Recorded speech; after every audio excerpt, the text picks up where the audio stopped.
চলে আসলাম এখন সংকট মোচন টেম্পেলে।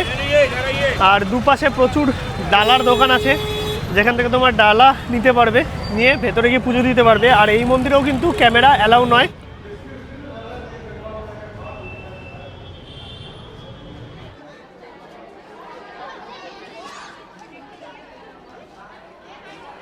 এই নিয়ে নিলাম হচ্ছে লস্যি, দাম হচ্ছে 60 টাকা, সুন্দর মাটির ভাড়ে দিয়েছে।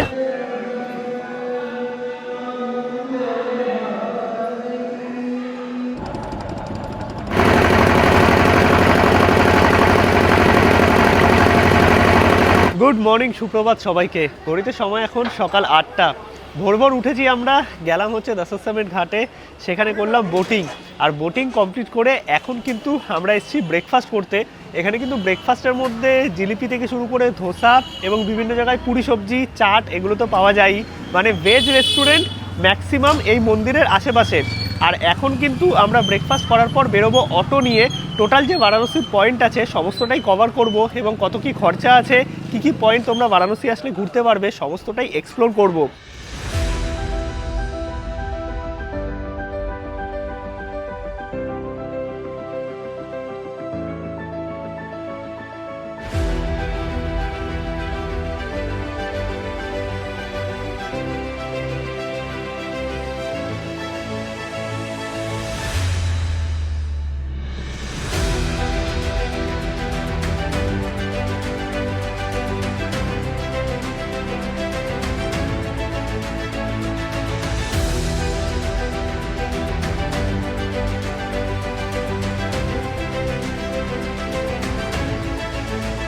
বোটিং সেরে আমরা কিন্তু গেলাম হোটেলে। হোটেল আমাদের একদম গাদুলিয়া চকের সামনেই, মানে ওয়াকিং ডিস্টেন্স বিশ্বনাথ মন্দির বা দশাশ্রমের ঘাট থেকে জাস্ট 5-7 মিনিট লাগবে। তোমাদের প্রথম পর্বে আমি হোটেল নিয়ে সমস্ত ইনফরমেশান দিয়েছি।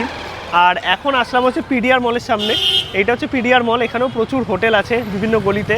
আর এই দোকানটা থেকে নিলাম হচ্ছে কচুরি, মানে ব্রেকফাস্টের খাবার নিয়ে নিলাম 50 টাকা প্লেট, 50 টাকায় 4 পিস। এছাড়াও ধোসার অপশান আছে, বিভিন্ন জায়গায় ক্লাব কচুরি আছে। আচ্ছা, তরকারিতে আবার আলু আর পনির দেয়, তো আমরা পার্সেল করে নিলাম। তোমরা চাইলে এখানে দাঁড়িয়েও খেতে পারো, আমরা হোটেলে গিয়ে খাবো। আর সামনে থেকে নেবো হচ্ছে ধোসা, তার সঙ্গে কিন্তু বিভিন্ন জায়গায় চাট, মিষ্টির দোকান, বেকারি, এগুলো আছেই। আর মন্দিরের আশেপাশে সমস্ত খাবার দাবার বা ম্যাক্সিমাম দোকানই কিন্তু ভেজ রেস্টুরেন্ট। এইদিকে হচ্ছে আমাদের হোটেল, আর লাইন দিয়ে প্রচুর হোটেল আছে। আমরা এই দোকানটা থেকে নিতে আসলাম হচ্ছে ধোসা 60 টাকা করে। ব্রেকফাস্ট কমপ্লিট করে এখন আমরা ব্যাগ ট্যাগ নিয়ে বেরিয়ে পড়লাম। অটো আমাদের বাইরে ওয়েট করছে, অটোতে পুরো ঘুরবো। ঘুরে সন্ধ্যাবেলায় যদি টাইম হয় সন্ধ্যা আরতি দেখে দেন আমাদের রাত্রিবেলায় ট্রেন। এই আমাদের চলে এসছে অটো, এই যে টোটোর পেছনে, এই অটোতেই আমরা কিন্তু আজকে সাইট সিন করবো। এই আমরা বেরিয়ে পড়লাম অটোয় করে টোটাল সাইট সিনের জন্য।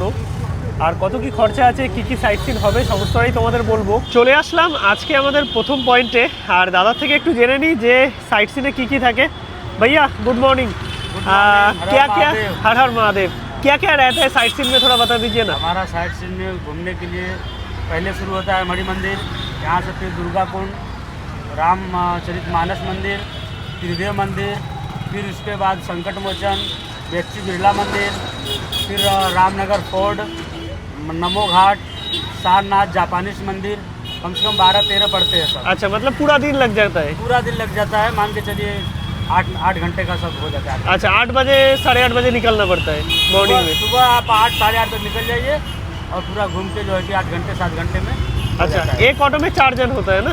एक ऑटो में 5 जन। 5 जन होता है। 5 जन। और कितना प्राइस रहता है पूरा डे टूर का? प्राइस सर जी 1500 रहता है। अच्छा, वो क्या सीजन के हिसाब से थोड़ा कम ज़्यादा होता है? नहीं, 1500 ही रहता है। अच्छा, मतलब फिक्स रहता है ये? हाँ। अच्छा, आपका नंबर? कुछ ज़्यादा मंदिर आधा है तो उसमें थोड़ा बात हो जाएगी। अच्छा, पूरा घूमना है तो 1500 लगता है, क्योंकि हमको पूरा ऐसे रनिंग करना पड़ता है। अच्छा अच्छा, हाँ हाँ हाँ, पूरा दिन का टूर रहता है एकदम। हाँ। और आपका नंबर थोड़ा बता दीजिए। मेरा नंबर है 8452909740। ओके, यादव नाम है मेरा। প্রথমেই আমরা চলে আসলাম মানি মন্দির দেখতে। আর এইদিকে আছে গোশালা। জুতো খুলে তোমাদের ভেতরে প্রবেশ করতে হবে। অটো আমাদের বাইরেই আছে।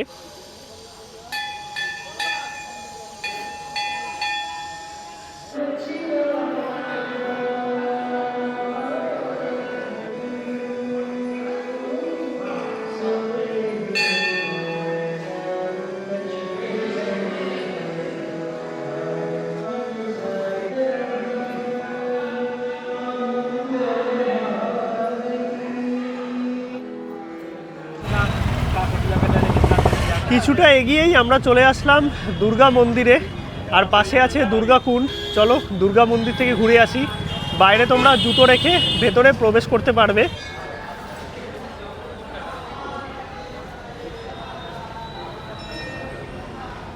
দুর্গা মন্দির দেখে আমরা বেরোলাম, আর ভেতরে ভিডিওগ্রাফি অ্যালাউ নয়, ওখানে মোবাইল জমা রেখে দেন যেতে হবে। বাইরেও জুতো রাখার জায়গা আছে। আর দুর্গা মন্দিরের পাশেই হচ্ছে তুলসী মানস মন্দির, সেটাও আমরা একেবারে দেখে নিয়ে দেন পরের স্পটে যাব। আর টোটো বাইরেই দাঁড়িয়ে আছে, টোটো নয় সরি অটো। আর পাশে এখন আমরা এই গেট থেকে ঢুকবো মানস মন্দিরে। এই আমরা প্রবেশ করলাম তুলসী মানস মন্দিরে। এইখানেও কিন্তু তোমাদের জুতো বাইরে রেখে ভেতরে প্রবেশ করতে হবে। আর চারিদিকটা কিন্তু সুন্দর গার্ডেন টাইপের করা, সাজানো গোছানো। সামনেই আমরা মানস মন্দির দেখে জাস্ট আসলাম কয়েক সেকেন্ড, এই পৌঁছে গেলাম হচ্ছে ত্রিদেব মন্দিরে। আর এই যে মন্দিরগুলো আমরা দেখছি, এই কটা মন্দির কিন্তু একদম কাছাকাছি, মানে বলতে পারো কয়েকশো মিটারের মধ্যেই সব কটা মন্দির। এই হচ্ছে ত্রিদেব মন্দির। আর কিছু কিছু মন্দিরে ভিডিওগ্রাফি অ্যালাউ আছে, কিছু কিছু মন্দিরে কিন্তু ভিডিওগ্রাফি অ্যালাউ করে না। তিনটে মন্দির পরপর দেখে এখন আমরা যাচ্ছি সংকটমোচন টেম্পেলে, সেটাও মোটামুটি কাছাকাছি। চলে আসলাম এখন সংকটমোচন টেম্পেলে। আর দুপাশে প্রচুর ডালার দোকান আছে, যেখান থেকে তোমার ডালা নিতে পারবে, নিয়ে ভেতরে গিয়ে পুজো দিতে পারবে। আর এই মন্দিরেও কিন্তু ক্যামেরা অ্যালাউ নয়, বাইরে কোথাও জুতো এবং ক্যামেরা আমাদের রেখে যেতে হবে। এখানটা হচ্ছে বাইক রাখার পার্কিং। আর মেন মন্দির হচ্ছে এইদিকে ভেতরে, এইখানে লকার আছে, লকারে মোবাইল জুতো সব রেখে যেতে হবে। সংকটমোচন টেম্পল দেখে আমরা এখন যাচ্ছি বেনারস ইউনিভার্সিটির দিকে। আর জ্যাম তো শুরু হয়ে গেছে, ঘড়িতে সময় 11:30 মতো। যত দুপুর বাড়ছে জ্যামও বাড়ছে। আর সকালবেলায় যে ঠান্ডা ঠান্ডা ব্যাপারটা ছিল, সেটা কিন্তু দুপুরবেলায় মোটামুটি গরম আছে, মানে খুব গরম নয়, ওয়েদার যথেষ্ট ভালো। আর এই আস্তে আস্তে ডিসেম্বরের 15 থেকেই পড়ে যাবে সিজন, তখন আরও ভিড়। এই আমরা চলে আসলাম কাশী হিন্দু ইউনিভার্সিটিতে। আর টোটো কিন্তু ভেতর দিকেই ঢুকে যাবে এই ইউনিভার্সিটির গেট দিয়ে। প্রবেশ করলাম আমরা বেনারস হিন্দু ইউনিভার্সিটির ভেতরে। আর এই ক্যাম্পাস কিন্তু অনেক বড়, বিভিন্ন দিকে বিভিন্ন ডিপার্টমেন্ট ছড়িয়ে আছে, যেরকমটা আমরা শান্তিনিকেতনে বিশ্বভারতীতে দেখি। ক্যাম্পাসটা প্রচুর বড়, আমরা অটো করেই ঘুরছি। আর বিভিন্ন দিকে দেখো বিভিন্ন ডিপার্টমেন্ট আছে। ইউনিভার্সিটির ক্যাম্পাস তো আমরা মোটামুটি অটো করেই ঘুরে নিলাম, অনেক বড়, যেরকমটা বিশ্বভারতী আছে আমাদের। আর এই ইউনিভার্সিটির ভেতরে কিন্তু আছে বিড়লা মন্দির, সেটাও তোমাদের দেখাই চলো। এই হচ্ছে ইউনিভার্সিটি ক্যাম্পাসের ভেতর বিড়লা মন্দির, ভেতরে শিবের মূর্তি আছে। আর এখানেও তোমরা চাইলে পুজো দিতে পারবে, খাবার দাবারের দোকানও আছে চারিদিকে দেখতে পাচ্ছ। কাশী ইউনিভার্সিটি এবং শিব মন্দির দর্শন আমাদের হয়ে গেছে। এখন আমরা সরাসরি চলে যাব রামনগর ফোর্ট। এই যে কয়েকটা জায়গা আমরা দেখলাম, এগুলো ছিল কিন্তু কয়েক কিলোমিটারের মধ্যেই, মানে সবটাই আশেপাশে। আর রামনগর ফোর্টটা কিন্তু একটু দূরে।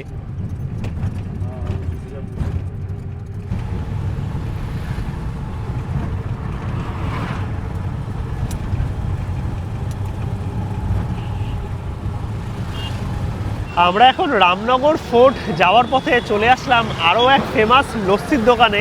রামনগর ফোর্ট ঘুরতে আসলে এই লস্যির দোকানটা মাস্ট ট্রাই করবে। তোমাদের যে অটো দাদা আর কি ঘোরাবে, তারাই তোমাদের এই দোকানটাই নিয়ে আসবে, বেশ ফেমাস বেনারসে। এই হচ্ছে রামনগর ফোর্টের কাছে সেই লস্যির দোকান, 60 টাকা করে দাম রাবড়ি লস্যি।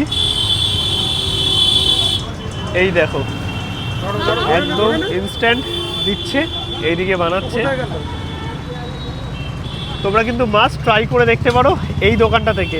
এই নিয়ে নিলাম হচ্ছে লস্যি, দাম হচ্ছে 60 টাকা। সুন্দর মাটির ভাড়ে দিয়েছে, ওপরে রাবড়ি দেওয়া। আর এইখানে এই যে সাজানো আছে।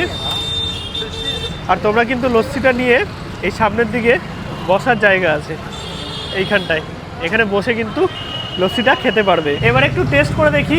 এখানে দু রকমের লস্যি আছে, এটা হচ্ছে লস্যির ওপর রাবড়ি দেওয়া, আর এইটা হচ্ছে লস্যির ওপর মালাই দেওয়া। দুটোর দামই 60 টাকা। একটু টেস্ট করে দেখি কেমন লাগে। বাহ, দুর্দান্ত খেতে, একদম পরিমিত মিষ্টি। আর এখানে লস্যিগুলো এতটা ঘন না, চুমুক দিয়ে খেতে পারবে না, চামচ দিয়ে খেতে হবে। লস্যি খেয়ে আমরা কিন্তু চলে আসলাম রামগড় ফোর্ট দেখতে। এই হচ্ছে রামগড় ফোর্টের এন্ট্রি।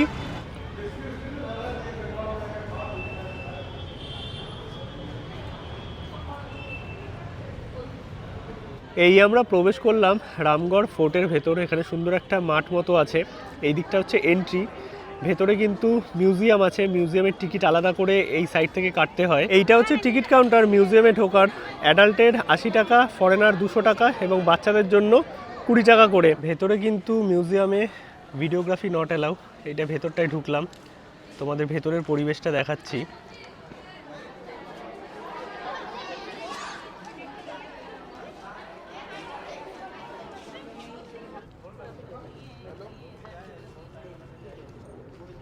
রামনগর ফোর্ট ঘোরা আমাদের হয়ে গেছে, আর ভেতরে অনেক কিছু আছে মিউজিয়ামের ভেতর। অডিটোরিয়াম আছে যেগুলো ফটোগ্রাফি আর কি অ্যালাউ নয়। কিছু কিছু জায়গা তোমাদের তাও দেখিয়েছি। এখন আসলাম এই ফোর্টের গঙ্গা ঘাটে।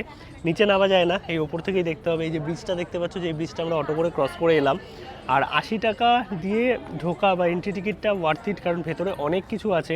পুরোনো দিনের যাতায়াতের ব্যবস্থা থেকে শুরু করে আসবাবপত্র, পোশাক আশাক এবং বিভিন্ন অস্ত্র, যেই অস্ত্র পরে আর কি যুদ্ধ করা হতো, তার সঙ্গে বন্দুক থেকে শুরু করে অনেক কিছু আছে, যেগুলো আমি ফটোগ্রাফি করা যায় না তাই দেখাতে পারিনি। বাট তোমাদের ভালো লাগবে, মানে বাচ্চাদের নিয়ে আসলেও ভালো লাগবে। আর নর্মালি সবার কিন্তু যাদের হিস্ট্রি পছন্দ, যারা পুরোনো দিনের সমস্ত জিনিস সম্পর্কে আগ্রহী, তাদের দারুণ লাগবে। সত্যি আমার কিন্তু ভালো লেগেছে।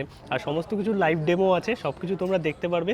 ঘুরতে সময় লাগবে, এই পুরো জায়গাটা ঘুরতে মোটামুটি 40 মিনিট 1 ঘন্টা লেগেই যাবে।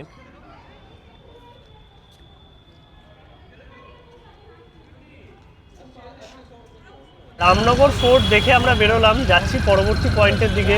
আর এখন লেগে গেছে জ্যাম। বেনারসে যখন তখন জ্যাম লেগে যেতে পারে, তো এই জ্যাম কাটিয়েই আমাদের যেতে হবে। ঘড়িতে সময় মোটামুটি এখন 1:30 মতো।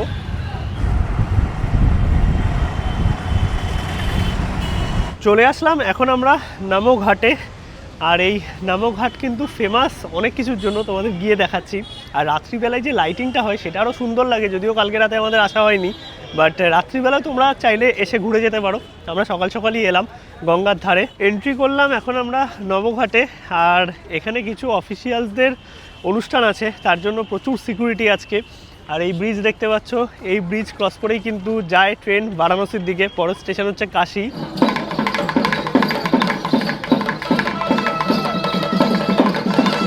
নমঘাট, আর নমঘাটে ফেমাস কিন্তু এই নমস্কার করা হাতগুলোই। আর সামনেই হচ্ছে গঙ্গা। চাইলে তোমরা নমঘাটেও বোটিং করতে পারবে, প্রচুর বোটিংয়ের অপশান আছে এইখানে। আর যে অনুষ্ঠান হবে বিকেলবেলায়, তারই কিছু প্রোগ্রামের রিহার্সাল চলছে। এখানে অনেক এক্সিবিশনের জিনিসও বসেছে। চলে আসলাম এখন আমরা জাপানিজ টেম্পল দেখতে। এই হচ্ছে জাপানিজ টেম্পল, কত সুন্দর দেখো।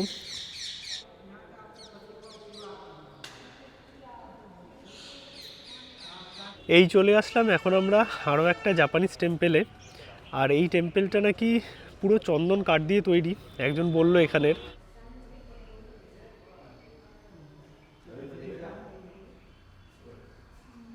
জাপানিজ টেম্পলের পাশেই আছে শান্তি স্তূপা। ঘড়িতে সময় মোটামুটি 4:30 মতো। ফাইনালি আমরা চলে আসলাম আমাদের লাস্ট পয়েন্ট, সারনাথ টেম্পলে। এই হচ্ছে সারনাথ টেম্পলের ভেতর বৌদ্ধি স্ট্যাচু। আর টেম্পলটা আছে হচ্ছে এই সাইডে। এই হচ্ছে সারনাথ টেম্পল।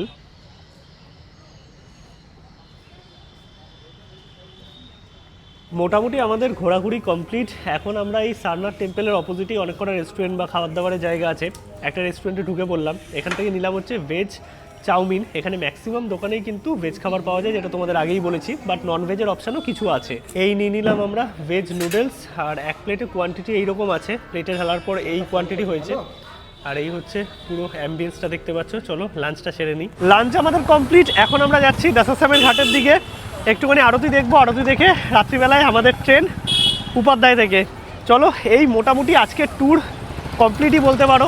আর সবটাই তোমাদের দেখালাম অটো করে, যেই পয়েন্ট আছে বারাণসী ঘোরার জন্য। আশা করি তোমাদের উপকার হয়েছে, মানে বারাণসীতে কী কী আছে তোমরা মোটামুটি একটা আইডিয়া পেয়ে গেছো।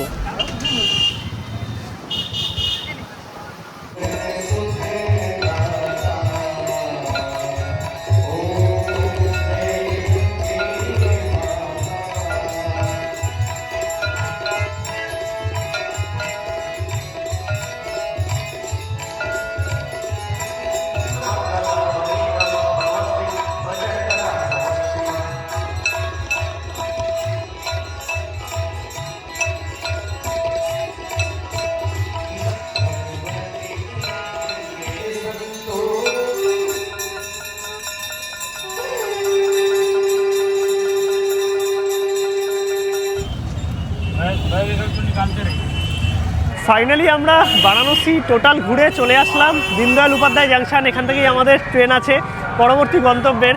বাকি এই টোটাল বারাণসী পর্ব তোমাদের কেমন লাগলো অবশ্যই কিন্তু কমেন্টে জানাও। 3টে পর্বে তোমাদের আমি বারাণসীর টোটাল ইনফরমেশন দেওয়ার চেষ্টা করেছি। বাকি ভিডিও যদি ভালো লাগে অবশ্যই একটা লাইক করো, শেয়ার করো, চ্যানেলটা সাবস্ক্রাইব করো। আর অটো দাদার নাম্বার আমি ডেসক্রিপশানে দিয়ে দেবো, তোমরা চাইলে দাদার সাথে ঘুরতে পারো। আমাদের ভালোভাবে ঘুরিয়েছে, টোটাল 15টা স্পট আছে, 1500 টাকার মধ্যে টোটাল ডে ট্যুর।